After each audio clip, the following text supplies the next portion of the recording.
Are revealing more details about the 1 October tragedy. Tonight, we have learned Metro had to check out reports of active shooters at all of these resorts during the night of the attack, all as they work to save victims and find the gunmen. Well, those records were revealing really the challenges facing first responders. They are among thousands of pages that were released today. That's right. 13 Action News reporter Brian Callahan was part of the team combing through the reports. And Brian, what new information did you find? Well, the dispatch logs I found the most interesting. They show the thousands of calls they were dealing with, but also show us information they were passing along to officers about businesses like Battlefield Vegas here who were jumping in to help. Less than an hour after the shooting began at the Route 91 Harvest Festival, dispatchers reported that armored transport vehicles from Battlefield Vegas were on their way to the scene to help with evacuations, warning officers they look like an army tank.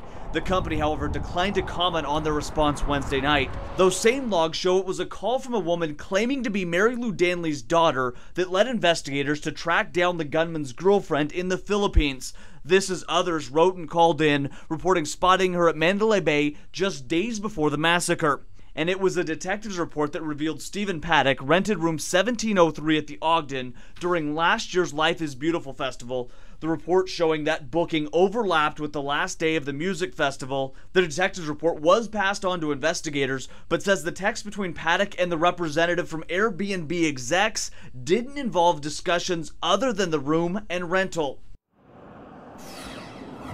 And when it comes to the chaos inside the concert grounds, one officer was working overtime inside the Route 91 festival wrote that during the gunfire, he would have bet his paycheck that it was a full tactical team in there that was going to overrun them at any moment. That gives you an idea of the chaos they were experiencing during the shooting. Reporting live, Brian Callahan, 13 Action News. Brian, thank you. And the documents revealed a lot more information about gunman Stephen Paddock, including his possible interactions with a hairstylist in the months leading up to the tragedy. Well, days after the shooting, that stylist told investigators that she heard a client named Paddock speak 2 or 3 months before the mass shooting, saying that he couldn't believe an outdoor arena was built because a shooter could fire into that crowd across the way.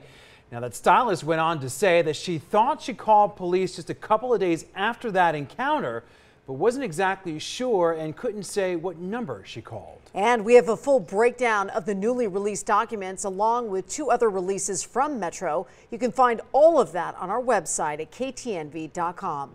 New tonight.